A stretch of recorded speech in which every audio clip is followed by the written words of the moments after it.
Hey everybody, happy Friday. I'm here to share a really yummy recipe that I'm actually having for lunch after this, which is some flavored edamame. So it's the whole beans in the pods. They're so easy to make. It's ridiculous. This recipe is from the Vegan Cooking in Your Air Fryer, and today's Facebook Live is being sponsored by GoWise, and they're the people who made my new air fryer. So we're going to talk a little bit about my extra large cherry red air fryer that I'm super excited about.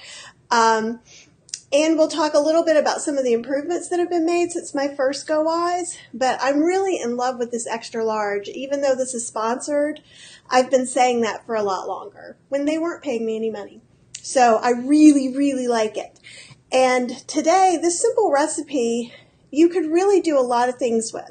So we're going to use some soy sauce, some rice wine vinegar, some orange juice and some orange zest, some sesame seeds, but you could actually put a teriyaki sauce on there. You could use really anything that you want to change things up. Now, I did find something funny, which is in the cookbook, there's actually an error in this recipe, and there is no sesame whatsoever in the recipe. So you can either use about 2 teaspoons of sesame seeds whole. You could use a little bit of tahini if you prefer, or if you're not on an oil-free diet, you can use some sesame oil. Robert loves their GoWise air fryer too. He said he just used it 20 minutes ago. What'd you make, Rob? Let us know. Okay, so let's get started with some of this. So first, let's look at the GoWise, and this is their extra large model. And it really is big. Like, that's a medium mixing bowl. So that works really, really well. You can get a lot in here, though you know with your air fryer, you never want to really stuff everything in here. You want to have a good layer so everything can go through the holes, because at the top is where the fan is that makes kind of the convection cooking part of it. Oh, and Cheryl says she just made a whole meal in her extra large as well, which is true. Only her extra large is this one because she lives here with me. One of the things that's really cool, let's see, it's on right now, and that is so quiet for an air fryer. It's amazing. So you can do other things and listen to music and still be cooking. Another thing about this particular new model of air fryer is before they didn't have a way that you could just kind of go ahead and make the temperature go up or down or time go up or down in real time. If you press this button, it lets you do that. So it looks like it's kind of a stop and play button, but it's actually a change the time or temperature one. So, and that's really, really nice. You can see also around here, there's different settings for things. Some of these you'll use and some of them you won't, but don't forget that you can reheat pizza in this because that's amazing. It makes the crispiest crust, French fry setting, and some different things like that. So I really like it, but the thing I like the best is how quiet it runs. It heats up really fast, and it seems to cook a little faster than some of the ones that I've used in the book. So you might want to keep that in mind. So what we're going to start doing now is making our sauce for, and the edamame that I'm using, I'll just go ahead and show you that too. It's just frozen edamame in pods. I've not really done anything, and I'm even going to leave, if it has a little bit of ice on it, I'll leave it and I'll just be part of the marinade later on. So first off, we're going to put in about 2 tablespoons of soy sauce, and then we're going to do about 2 tablespoons of orange juice. And so you could use regular orange juice that you have in the fridge, but instead we're actually going to use some fresh squeezed orange juice because we also need a little orange zest. And I'm going to talk a little bit about orange zest and zesting. So this is a larger greater than this one. And if I'm going to eat it, I would like it small. If I'm going to take a picture of it, I'm going to use the big one. So we're probably going to put in, let's see, just about, again, about a tablespoon. So when you're getting zest off, do you see how I don't want to get quite to the white? That's still a little bit before just the plain old white. And you can see here too just how fine it is in that grater. And that's going to make it taste really delicious. And it's also going to give it this really nice aroma of citrus that is really enjoyable too. When I first made these, I was making these kind of as a copycat for something I got at P.F. Chang's. And you could really make these at home so easy. And I realized that I was only eating edamame out and paying a lot of money for them when they're not that expensive. If you're worried about soy, if you're allergic, of course, don't eat soy, but you could use coconut aminos instead of the soy sauce, and you could use green beans instead of the edamame. So you could actually make the soy-free, which seems completely crazy, but you can. And next I'm going to do about, let's see, 2 tablespoons.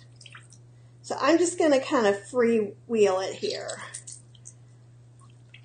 And what you can always do if you're making a marinade, mine or somebody else's, you can always taste as you're going along to see if it's really looking the way you want it to. So the orange juice is going to give it a little bit of sweetness, which is really nice. The soy is going to give it some salt, and this rice wine vinegar will give it just a little bit of brightness and acid. And that's in most things that you're going to find. Now, we're going to talk a little bit about grated ginger as well. So when I'm working on a cookbook, I often just get a jar of minced ginger. You can get that at Whole Foods, and you can also get it at Indian markets pretty inexpensively. It's also really easy to do yourself. So a knob of ginger is really quite inexpensive, and you can peel it or not. So if you're going to peel it, all you need to do is take a spoon and just kind of scrape off the skin like that. So I'm just going to put some of that here. And see, it really doesn't take that long at all. And it's very easy. And you get to smell the delicious smell of ginger, which I love. How many of you guys like ginger? If you hate ginger, you can leave it out. And so a ginger grater actually is ceramic. And you just rub it like that. And it really does more than grate the ginger, right? It's almost like it's mushed up, and you could take a knife or something and get it through there. So that's one way. The easy, cheater way is to just get a tablespoon from here. And we can do that. And we also are going to need some garlic. So let me grab some garlic out of the fridge. I have some that also is minced already. But you could use sliced cloves or however you would like to do it. I'm going to do about 1.5 teaspoons of minced garlic in there. And so let's see what else we're missing. Oh, a microplane grater works great on ginger as well. You can get one of these guys at an Asian market, really inexpensive. And most of the time you can find some at thrift stores as well. So we've got the orange juice, the soy sauce, rice wine vinegar. We don't have any maple syrup yet, so let's grab some of that. If you are on a sugar-free diet, you could totally leave this out. And if your orange is sweet, you might not need as much, and mine's pretty sweet. So instead of a tablespoon, probably going to put just about a teaspoon. And so what's going to happen there is now I'm going to mix it up a little bit. Ah, okay. Rob is asking, do I have an opinion between the minced garlic versus the pressed garlic? And I don't. I think whichever you have on hand and what's easiest for you to make. I know the fancy chef people seem to think that you should chop your garlic, and sometimes it's easier to mince. I mean, it's easier just to smash it in a garlic presser. Oh my God. You guys, this has from the little amount of orange juice that's in there, it's this really bright orange flavor. And Dawn was asking what this is called. It's actually called a ginger grater, which I know doesn't sound that interesting.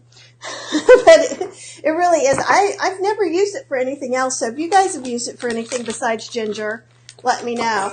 And whenever we're talking about opinions on things, I think what really matters the most is what you like and what works for you. You know, if someone has problems with their wrist, they're not going to be mincing garlic constantly, but you can buy it. So this has just been mixed up a little bit. I'm going to pour it and then kind of toss the beans in it a little bit. And there's going to be extra sauce in the bottom. I don't know if you guys can see that. Hopefully you can. So what we're going to do is get as much sauce and ginger and everything as we can mixed through these. And we're going to save that sauce that's on the bottom. Let me mix in the last bit of these.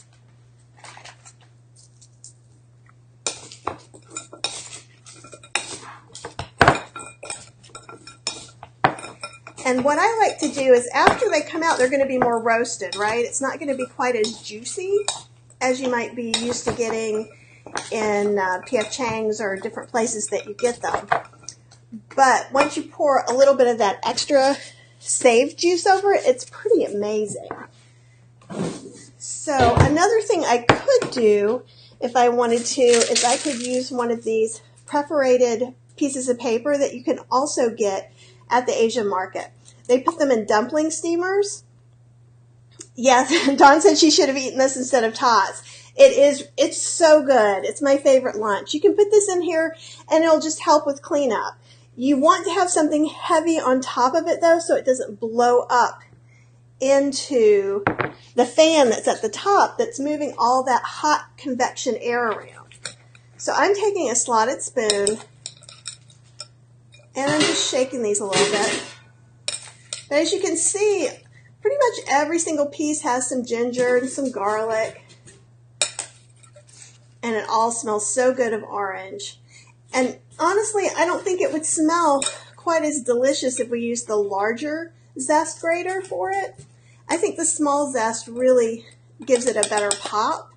But visually, the large one looks better. So if you're taking a photo, remember that. Okay, so we've got these arranged. It doesn't have to be just in a single line, especially with one as powerful as this Go Wise Extra Large. So, but you don't want to have them kind of all clumped up together either. So that's perfect. I'm just going to take some sesame seeds and sprinkle them on top. And so that way they can toast a little bit while they're in there. And then I'm going to tell you a little more. And then I'm going to want to change that to 400. So remember I told you you're going to be able to go here, stop that. We're going to go to 400 for 5 minutes. And as I press that, it starts counting down again. So you press it once to start, and then another time when you're ready for it to get back going again. So what I'd love to know is what you guys like about edamame, and do you eat them? One thing that seems kind of boring, if you get them in the Japanese markets or a Japanese restaurant, they usually just have salt on them and nothing else, and they're still delicious like that. They're a really great source of protein. If you're worried about GMO soy, you can find them organically easily at really even regular grocery stores now. So that works really well. And it's a really good meal. It's also a good starter. So we could have this and then have a little bit of miso soup. You could even make a little bit of sushi rolls or a sushi bowl of some kind. And this is a great snack. So if you want something besides popcorn or chips or something that you would normally snack on that's not quite as healthy, this is a really quick way to do that as well. And I thought I'd talk a little bit about some other ingredients too. And one thing I just found out today, I always use a low sodium soy sauce, or most of the time I do. This one is not. This one is reduced soy. Yeah, I like Robert.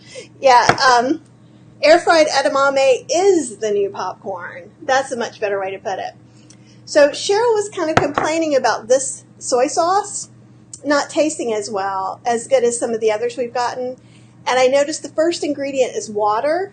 Then the second ingredient is soy sauce. So I didn't look at that. So you might want to find out. Like your low sodium shouldn't just be watered down soy sauce. Though water is going to be a big ingredient in all of them, this one tastes it. And so if you have some at home, you can even smell them. And this has that salty, briny smell that's followed by a little bit of a floral bouquet that you kind of get from soy from the fermentation process. And this one almost doesn't smell like soy sauce at all. It comes closer to smelling like salt water, honestly. So this is not one we'll be buying again. So if you're trying to do low sodium soy sauces, you might have to try a couple to get the one that you really, really like. Also, I put some sesame seeds in here. We could have used some sesame oil.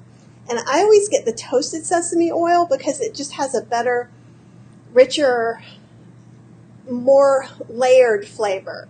So it's almost just a touch smoky from the toastiness, and that's really yummy.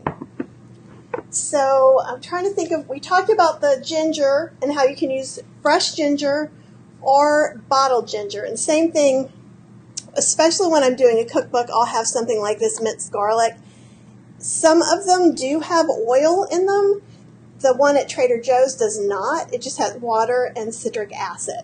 So if you're looking for some ingredients that you're trying to avoid, you probably can use one of these convenience products and still avoid it. Another thing you could do with the ginger is you could grate it and freeze it yourself. And with ginger, with whole ginger, you can just throw the whole knob into your freezer. So if you find that you're making chai and things like that, and you're just wasting a lot of ginger, you should never be doing that. Just throw it in the freezer. If you're going to be grating it on the ceramic ginger grater, you might need to let it thaw for a few minutes. But when I'm using it for chai, I just use a really sharp knife and slice it into pieces while it's still frozen. And it works really easily. So is there anyone out there that's on a special diet? Because if there is and you have some questions, I can help you modify this recipe. And you can still ask questions when this is replaying later, because I'd love to help you.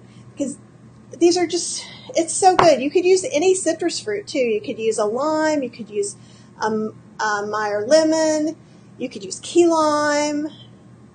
You could probably even use pineapple, would probably be kind of cool. You could kind of do like a little Hawaiian pineapple teriyaki version of this too. And we're getting really close. We're on the last minute. And I'm going to let you see these. Actually, I'll go ahead and pull them out now. Let me change cameras. And see how they're drier now? Yeah?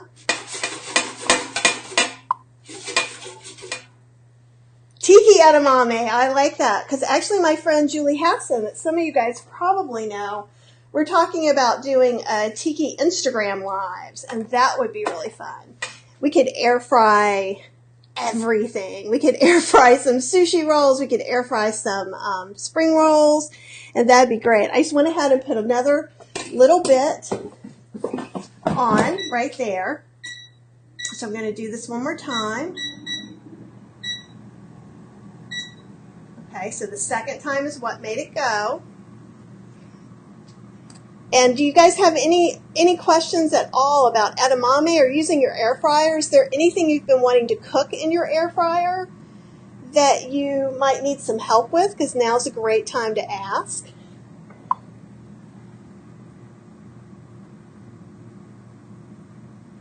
Okay, so Robert says expert tiki drink makers swear that fresh squeezed citrus juice has a sparkle that is lost in bottled juice.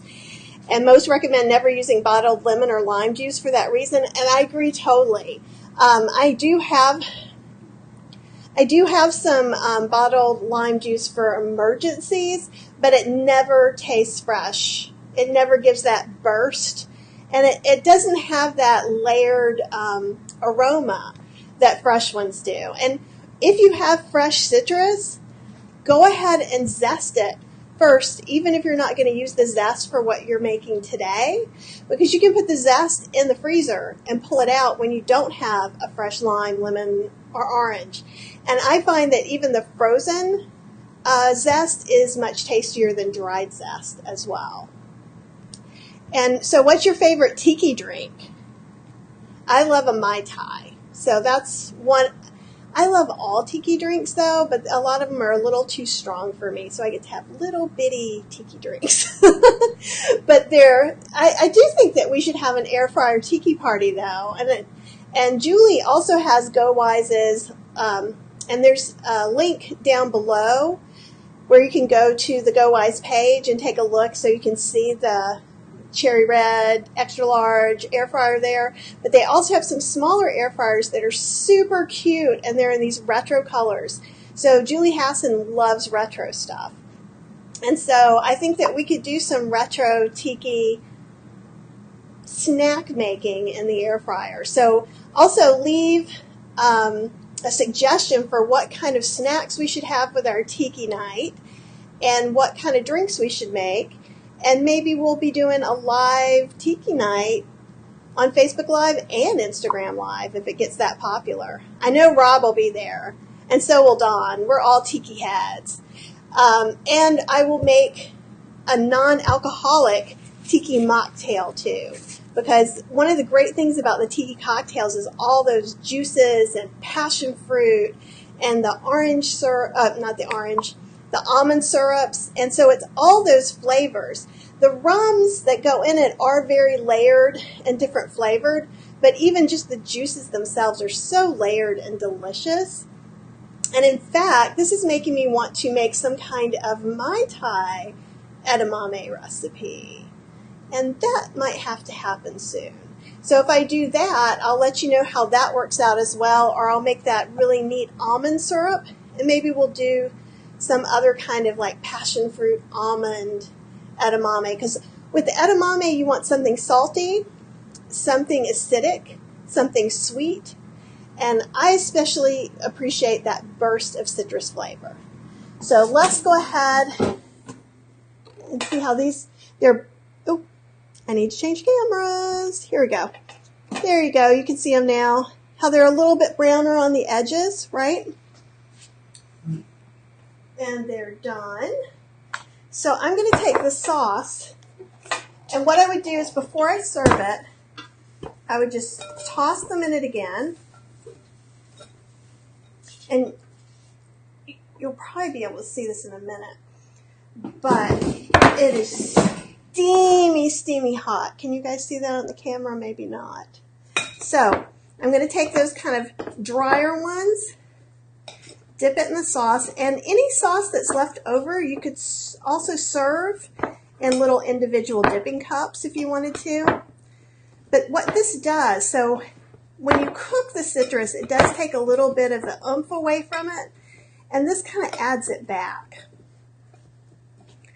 And so when you eat these, if you haven't ever had whole edamame before, let me find one that's maybe not going to burn my mouth completely. You take your teeth and you scrape across that to pop out these beans. So you actually have the hull left, and you'll have to have a bowl so that you can put those away at the end. And they're really good. And there's like this nice little bit of the black sesame flavor. And again, that could also be sesame oil toasted, and that would give it a really nice Nice little finish as well. So I hope you guys enjoy it. And again, these are the sesame, garlic, ginger edamame that also is made with orange and some other goodies. And I hope you've enjoyed me talking about my go-whys, because I really do. It's pretty amazing.